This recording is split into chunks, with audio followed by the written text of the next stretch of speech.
नमस्कार दोस्तों, मध्य प्रदेश की परियोजनाओं की सीरीज का ये 6वां वीडियो है। आज हम इस वीडियो में चर्चा करेंगे कि मध्य प्रदेश की 5 बड़ी परियोजनाएं कौन कौन सी हैं तथा उन परियोजनाओं की क्या समस्याएं हैं। बेसिकली क्या होता है कि जो बड़ी परियोजनाएं होती हैं वो हमारे लिए फ़ायदेमंद तो होती हैं, पर उसके कुछ नुकसान भी हैं जो कि हम उस पर गौर नहीं कर पाते हैं। तो आज हम उस पर देखेंगे। ये प्रश्न विगत कुछ वर्षों में आया हुआ है और इसी पे हम चर्चा करने वाले हैं। चलिए इसको शुरू करते हैं। सबसे पहली जो परियोजना है वो नर्मदा घाटी परियोजना है। नर्मदा घाटी परियोजना जो बेसिकली के अंतर्गत 4 बांध आते हैं। पहला बांध आता है सरदार सरोवर बांध, इंदिरा गांधी सागर बांध, इसके बाद ओमकालेश्वर बांध, इसके बाद महेश्वर। इन चारों को मिलकर एक बड़ी परियोजना नर्मदा घाटी परियोजना बनाई गई है। मैंने नर्मदा घाटी परियोजना पे एक सेपरेट वीडियो बनाया है जो कि आप उर्जित एकेडमी मेरे यूट्यूब चैनल पे जाके आप देख सकते हैं। तो क्योंकि आज हम 5 बड़ी परियोजनाओं पे चर्चा कर रहे हैं, इसी के तहत पहली परियोजना हमने ली है नर्मदा घाटी परियोजना। जैसा कि नर्मदा घाटी परियोजना में पहली परियोजना है सरदार सरोवर बांध परियोजना। ये 4 राज्यों की संयुक्त परियोजना है। ठीक है, 4 राज्य संयुक्त परियोजना का मतलब क्या है कि ये परियोजना है इसमें 4 राज्य इसके भागीदार हैं, जिसमें मध्य प्रदेश, गुजरात, राजस्थान तथा महाराष्ट्र ये आते हैं। ये प्रश्न कई बार पूछा गया है, मैंने पिछले भी बताया है और इस बार भी कह रहा हूँ, कई बार बताया गया है। दोस्तों, अब व्यापम के द्वारा धीरे धीरे जो वैकेंसी जैसे जैसे कोरोना का प्रभाव खत्म होता जा रहा है, सरकार वैकेंसियाँ भर्तियाँ धीरे धीरे ओपन कर रही हैं। उसके लिहाज से ये वीडियो बहुत महत्वपूर्ण है। और इसके अलावा जो और मैंने वीडियो बनाए हैं, चाहे वो जनजातियों पे हो या मध्य प्रदेश की भौगोलिक संरचना पे या नदी घाटी परियोजनाएं या नदियां हैं, इन सब में ये बहुत कारगर वीडियो है। तो आप इसको एक बार ज़रूर देखें। मुझे पूरी उम्मीद है कि आप लोगों के लिए बहुत फ़ायदेमंद होगा, क्योंकि इसमें एक मैंने ये भी बताया है कि आखिर आप इसमें किस तरह से पढ़ेंगे, चाहे पीएससी हो चाहे दूसरे एग्ज़ाम हो। इसके साथ साथ मैंने प्री के हिसाब से या व्यापम के कोई एग्ज़ाम हो उसके हिसाब से मैंने इसके बारे में बताया है, इसलिए ये वीडियो बहुत ही कारगर होगा। तो चलिए देखते हैं। तो 4 राज्यों की संयुक्त परियोजना है। इस परियोजना सिंचाई और विद्युत उत्पादन इस परियोजना के माध्यम से किया जा रहा है। इसमें मध्य प्रदेश का 57% है। 57% क्यों है? क्योंकि नर्मदा नदी बेसिकली मध्य प्रदेश से निकलती हैं और उसमें बहुत सारी नदियाँ उसकी सहायक नदियाँ मिला के जल लेके जाती है, इसलिए इसमें मध्य प्रदेश की हिस्सेदारी ज़्यादा है। इसके बाद जो दूसरा बांध आता है नर्मदा घाटी परियोजना के तहत, वो बांध है इंदिरा गांधी सागर बांध परियोजना, सागर बांध। ये ये प्रदेश में ही अवस्थित है, जबकि ये सरदार सरोवर ये प्रदेश में नहीं है, बल्कि ये गुजरात के बड़ौदा के पास में स्थित है, गुजरात में स्थित है। ये मध्य प्रदेश के खंडवा जिले के पुनासा में बना हुआ है ना। कभी कभी पूछा जाता है कि इंदिरा गांधी सागर बांध खंडवा में कहाँ बना है, तो पुनासा में। ऑब्जेक्टिव में खंडवा न देके पुनासा देता है, इसलिए आप लोगों को ये भी पता रहना चाहिए। ये इसका शिलान्यास हुआ था 1984 में। ये आया हुआ है कि इंदिरा गांधी सागर परियोजना कब बना है, तो ये शिलान्यास हुआ था 1954 में बना है। 87 से कार्य इसने प्रारंभ किया है, पूछा ये वाला जाता है। ठीक है, इसके बाद इसमें 1000 मेगावाट की विद्युत उत्पादन किया जा रहा है। 2.7 लाख हेक्टेयर पे सिंचाई की जा रही है। ओमकालेश्वर खंड कहाँ है? ये ओमकालेश्वर खंडवा में है।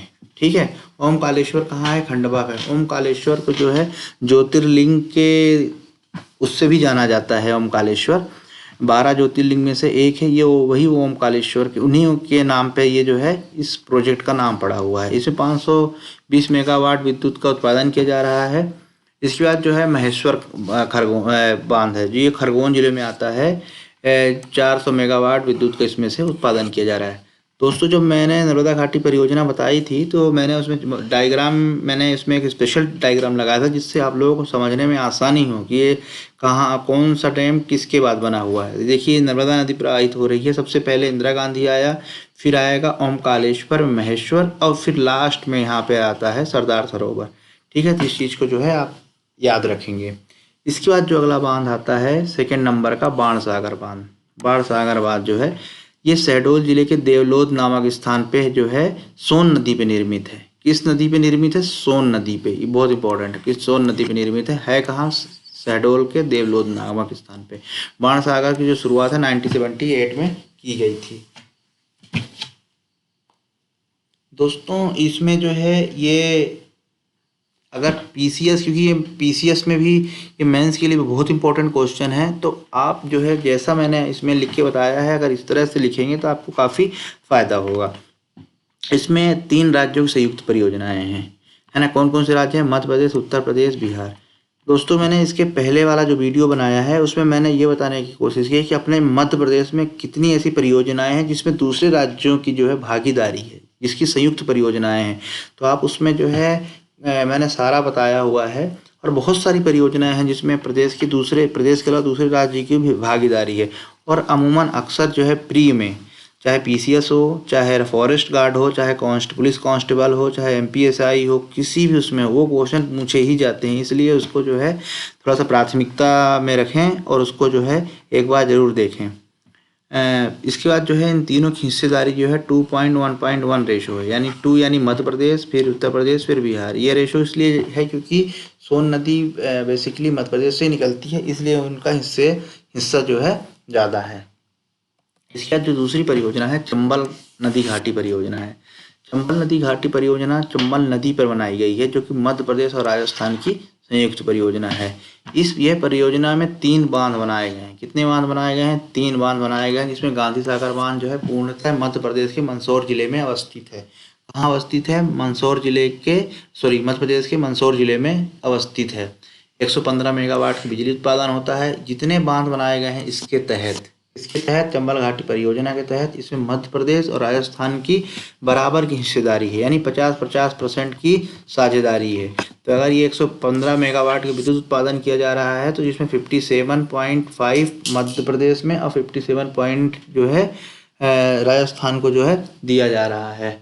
इसके बाद जो है दूसरा है जवाहर सागर परियोजना, जवाहर सागर बांध। ये राजस्थान के कोटा में अवस्थित है, लेकिन बना किसमें है? चंबल नदी में। 99 मेगावाट विद्युत का उत्पादन किया जा रहा है। फिर इसमें जो है 49.5% होगा मध्य प्रदेश का, उतना ही राजस्थान का होगा। राणा प्रताप सागर बांध जो है चित्तौड़गढ़ में बना है। कहाँ? राजस्थान में। दोस्तों यहाँ पे याद रखने वाली बात यह है, कभी कभी पूछा जाता है कि जवाहर सागर बांध कहाँ स्थित है, तो ये चित्तौड़गढ़ में ही रहता है, तो हम कन्फ्यूज हो जाते हैं। तो ध्यान रखिएगा, राणा प्रताप सागर जो है चित्तौड़गढ़ में है और जवाहर सागर जो है कहाँ है? कोटा में है। अगली परियोजना है माता टीला परियोजना। माता टीला जो परियोजना है दोस्तों, बेसिकली इसका एक नाम और भी है। मैंने अपने पिछले वीडियो में जो है इसके बारे में बताया है, तो आप मुझे कमेंट्स बॉक्स में ज़रूर करें कि इसका दूसरा नाम क्या है। क्योंकि अगर किसी भी परियोजना के 2 नाम होते हैं, जैसे ये है रानी अवंतीबाई और बरगी, कभी ये ना पूछे ये पूछ लेता है, तो इसलिए आप पता होना चाहिए दोनों नाम। तो इसी प्रकार अपन को बताना है कि माता टीला परियोजना का दूसरा नाम क्या है। इसके बेसिकली 2 या 3, ये मिला के 3 नाम, यानी इसके अलावा 2 नाम और हैं, इसी के परिवर्तित किया गया, तो वो आप मुझे बताएंगे। ये उत्तर प्रदेश और मध्य प्रदेश की संयुक्त परियोजना है, ठीक है। 22 मेगावाट इसमें जो है विद्युत का उत्पादन किया जा रहा है। रानी अवंतीबाई बांध या बरगी बांध, ये बेसिकली नर्मदा नदी पर निर्मित पहला बांध है। ये बहुत इंपॉर्टेंट है, बहुत बार पूछा गया है और आपको ये चीज़ पता होना चाहिए। 90 मेगावाट विद्युत उत्पादन किया जा रहा है। जबलपुर, सिवनी और उसके आसपास के क्षेत्र के द्वारा इससे सिंचाई की जाती है। दोस्तों इस तरह से जो है मध्य प्रदेश की 5 बड़ी परियोजनाएं हो गई, नर्मदा घाटी, बाण सागर, चंबल, माता टीला, रानी अवंतीबाई। ये 5 बड़े जो है क्या हो गई हैं? इनके प्रोजेक्ट हो गए हैं। अब हम देखते हैं कि बड़ी जो परियोजनाएं हैं उन समस्याएं क्या होती है। तो आप खुद जरा थोड़ा सा सोचें इस बारे में कि जो बड़ी परियोजनाएं हैं उसमें क्या समस्याएं हो सकती हैं। बड़ी परियोजनाएं जहाँ एक और बहुत सारी चीज़ें लेके आती हैं, सिंचाई भी होती है, बिजली भी उत्पन्न हो रही है और उससे मछली पालन हो रहा है, पीने का पानी मिल रहा है, साथ ही साथ पर्यटन बढ़ रहे हैं। ये उसके उद्देश्य हो गए, मतलब ये उसके फायदे हो गए, किसी भी परियोजना के लाभ हो गए। पर दोस्तों इसके नकारात्मक पहलू, समस्याएं भी उसमें बहुत आती हैं। मान लीजिए कोई बांध बनता है तो नदी के बहाव को कम किया जाता है। जब नदी के बहाव को कम किया जाता है तो जो नदी स्वतंत्र बह रही है, स्वतंत्र रूप से फ्लो कर रही है, उसमें जो छोटे छोटे जीव जंतु हैं वो अपने हिसाब से जीवित रह रहे हैं। लेकिन अगर उसका बांध रोक दिया जाता है, बांध बना के पानी रोक दिया जाता है, तो स्वतंत्रता पूर्वक नहीं बह पाती, जिसके कारण जो है वहाँ के जीव जंतु मरने लगते हैं। ठीक है। दूसरी बात ये होती है कि बांध बनने से एक बड़ा क्षेत्र जो है, एक बड़ा क्षेत्र क्या है, डूब के क्षेत्र में आ जाता है, जिससे कि जो मिट्टी थी, उपजाऊ मिट्टी थी, वो क्या हो गई, अनुपयोगी हो गई, दलदली हो गई।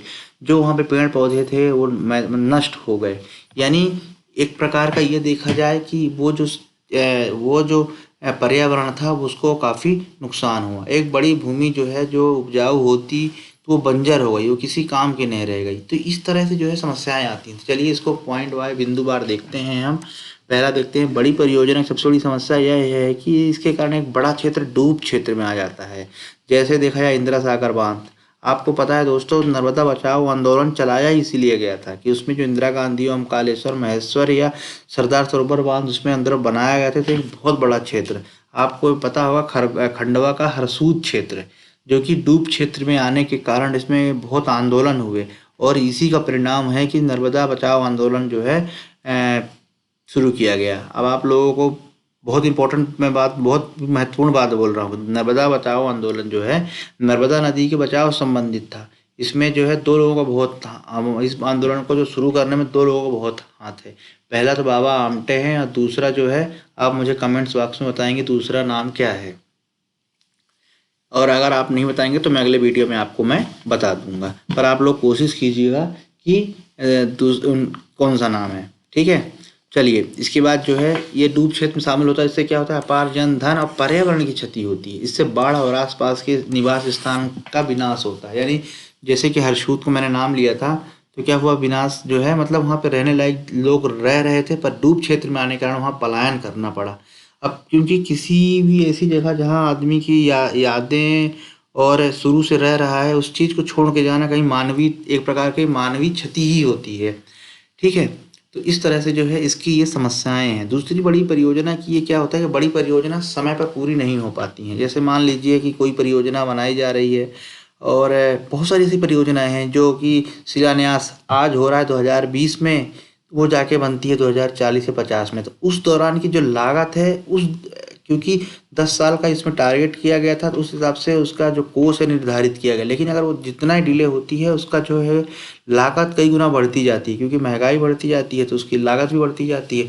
इसका सीधा असर जनता पे पड़ता है। यानी जो सरकार का कोष है, सरकार का कोष कहाँ से आता है, वो जनता के द्वारा ही, उनके टैक्स से ही भरा जाता है, कर से भरा जाता है। तो इसका असर सीधा सीधा जो है भारत सरकार की सरकार की कोष पर या जनता की जेब पर पड़ता है। ये जो है बड़ी परियोजनाओं की एक ये भी एक समस्या है। इसके बाद जो है एक बड़ी भूमि जो है बंजर हो जाती है, अर्थात इसका कोई उपयोग नहीं रह जाता। बड़ी परियोजनाओं में जीव जंतु जैव विविधता कोई बड़ी हानि होती है। जैसा कि मैंने आपको बताया था कि जो क्षेत्र है डूब क्षेत्र में आ जाता है। डूब क्षेत्र आने से जो वहाँ का जीव जंतु जैव विविधता थी वो डूब गई, नष्ट हो गई। अब ये नष्ट हो गई, जिससे क्या हुआ, जो एक सर्कल बना हुआ है, जैव सर्कल जो बना हुआ है, जैव चक्र बना हुआ, वो क्या हो रहा है, धीरे धीरे नष्ट हो रहा है। ठीक है। इसमें जो है जो वहाँ के जानवर हैं वो भी बहुत प्रभावित होते हैं। तो ये सारा जो है बड़ी परियोजनाओं के बनने से ये एक हानि है। दोस्तों ये जो है ये प्रश्न आया हुआ है, और किसी भी परियोजनाओं के हमें दोनों एस्पेक्ट्स पता होना चाहिए, यानी इसके सकारात्मक नकारात्मक दोनों पता होना चाहिए।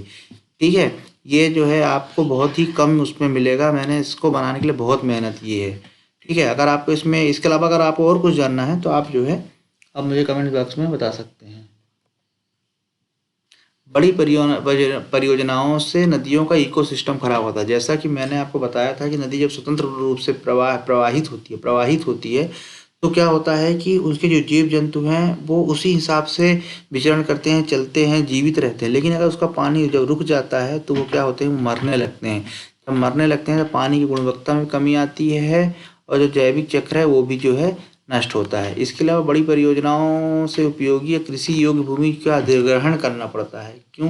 क्योंकि उसके द्वारा क्या होगा, नहर वहाँ से निकलेगी, नहर निकलेगी तो जो भूमि है, तो भूमि का अधिग्रहण करना पड़ेगा। इससे आसपास की भूमि भी नष्ट होती है। जैसे उदाहरण के लिए मान लीजिए कि यहाँ से नहर निकाली जा रही है, पर नहर के उपयोग उपजाऊ भूमि से निकाली जाएगी, तो वो जो इतनी नहर थी जितना स्थान घेरती थी उसके साथ साथ थोड़ा सा और जो है भूमि जो है नष्ट होती है। क्यों? क्योंकि उसमें जो है उसका पानी कभी कभी रिस्क जो है उस जमीन को अम्लीय बना देता है, ठीक है, जिससे कि वो किसी काम की नहीं रह जाती है।